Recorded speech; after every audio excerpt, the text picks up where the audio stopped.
I understand. Okay. Yeah, good afternoon, sir. Good afternoon. Just this morning we heard that a police station was attacked by a police station at Osaka was attacked by unknown gunmen. I don't know. Is that true? Tell us about it. Thank you so much. It's really unfortunate that this morning at about 0258 hours, one of our police stations, precisely Osaka police station, came under attack by yet to be identified armed men. The men on duty were able to repel the attack to an extent. It got to a point that the attackers resorted to the use of rocket launchers and dynamite to suppress the efforts of the policemen on duty, thereby setting the police building ablaze, as well as vehicles parked within the premises, including one of our operational vehicles. It was set ablaze together with other ones. Some are exhibits, some belong to the officers, including motorcycles and tricycles. To the glory of God, no life was lost, and they could not succeed in cutting away our firearms. For now, any arrests? There is no arrest now, but we are making efforts to ensure we get at the root or get the people that are behind this dastardly act. And we're also calling on members of the public who have credible information that will help us unravel those behind this dastardly act to come forward and give us the information so that we'll be able to serve them better. Few days ago, there was, a rumor that some people are preparing to attack some strategic offices in Abia State, and I know that police must have had that rumor. What actually happened? Were you taken unawares? If we were taken unawares, I don't think those policemen who were on duty that repelled the attack would have been able to put in their efforts. They tried, and that is one of the dividends of being at alert while on duty. In other words, being proactive. Like I told us, when they noticed that they could not get to their target, they now resorted to the use of dynamite and rocket launchers, which they threw at that building. The building went ablaze. Okay, people, for long now, these unknown gunmen have been unleashing attacks on police formations and other vital national infrastructures. Why is it taking the police too long to unravel people behind this dastardly act? Police, we work with information and intelligence. And that is why we have been calling on the members of the public, because police, we cannot be everywhere. We're calling on members of the public because we believe that all the people behind all these dastardly acts, they came from homes. They have parents. They may have wives, and they should have siblings. Let anyone that is a true Nigerian, a patriotic Nigerian, come up with information that will help us. We cannot do it alone. We can't do it alone. Security is a collective responsibility. So you play your own role, we play our own role, and you see that everywhere will be secured. Okay, sir. Okay, sir. Does it mean that as of now you don't know the perpetrators who committed this crime? You don't know. The police does not know. I told you, yet to be identified. Yet to be identified. If we have identified, we'll tell you these are the people that are behind the dastardly acts. Okay. That is why investigation has commenced. And the import of that investigation is to help us unravel people who are behind this dastardly act. Okay, sir, were there inmates at the police cell?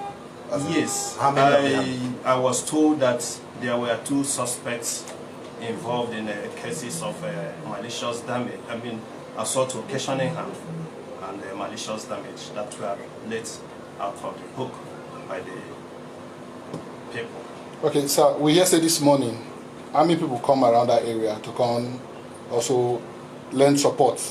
What level of support are you getting so far from the Nigerian army on this situation, the insecurity in the southeast or maybe Well, Abia? I don't have that in my record, but all I know is that there has been a cordial relationship between the police and other sister security agencies. Thank you very much. Thank you. Okay. This is the police public relations officer for Abia State, SP Geoffrey Obona. They talked to us about the latest development we happened for Ozoakoli this morning, 2:58 a.m. Now they call attack that place. Thank you so much, sir. Thank you. Did you hear that, my people? The police now begging people to provide them with information. They are now begging you and I. In my fatherland where you are killing me, they are still begging me to give them information. What a shame. Anybody, any Biafran man that will ever tell any police officer anything, you will be first person to be killed. You are the first, the same police will kill you. After giving them the information, they are still the one to kill you, the same police officers. Because of what? They believe that you know the people and you are working with them. They will kill you first. They will arrest you. They will imprison you. After everything, they will kill you. That is Nigeria police for you. How can you ask me for information? Information of what? People, if you as an intelligence, if you don't know that person, am I the one who will know the person? Which information are you talking about? Ndara. Fools everywhere. Idiotic animals. You are asking the general public for information. And this idiot making this comment, do you see now the office, the kind of office they give Biafrans? Have you seen it? Public information, police spokesperson, because Fulani they know, Fulani knows very well that the person the people we hate most, the number one enemy of the people is the one that will face the camera to speak, is the one that will talk. That is the most hated. The person the Biafrans will hate most is that police officer who will speak. The one that will hear his voice. The one that will face the camera to talk on behalf of Nigeria police. That is the person that we are going to hate. And that is where they are putting all the Biafrans, especially Igbos. Go to Aware. Imo State police spokesperson is Igbo man. Igbo man. Why the commissioner? Imo State Police Commissioner, Oga Patakpata, the overall boss of police in Imo State, a Fulani man. The same thing with Abia State. The same thing with Anambra State. Almost all the states in Igbo land are controlled by Fulani. This is a typical Fulanization. What else are you waiting for? You hear him. Now we hate him now because he's one asking an innocent person to give him information of unknown gunmen. We hate him. But what about the police commissioner, the boss now, the Oga Patakpata in Imo State, a Fulani man? What about him? Do we know him? We don't know him. This is now what is happening. It's the same thing they did in Bible. They gave Joseph, they made him a minister as a slave.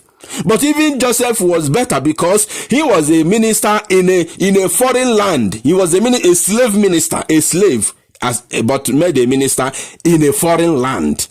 But this one, we are slaves in our own fatherland, in Igbo land, the land of our ancestors. That is where we are slaves under Nigeria. This is what is happening. And then you have like public informant or spokesman in Awulelu, you go and celebrate with your wife and your family. You will celebrate very well that now you have been promoted.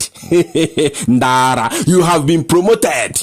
Now you are police public informant. You are now the police spokesperson. You know, Echo. Enyegim office. Now, a slave in your fatherland, a man from Fota Jalon will come to be your boss in your house, in your father's compound. What a shame. A glorified slave. What a shame. These are the things we are going to surmount. These are the things we are going to neutralize. These are the things we don't want in our land. A useless animal asking me to give him information of unknown government, asking a well-meaning Nigeria. Is there still a well-meaning Nigerian? Seriously, even in Oduduwa land, in Middle Belt, even in the north, is there still any well-meaning Nigerian? Of course, I don't believe. There is none. There is none. So my people, thank you. Share this news and make it go viral.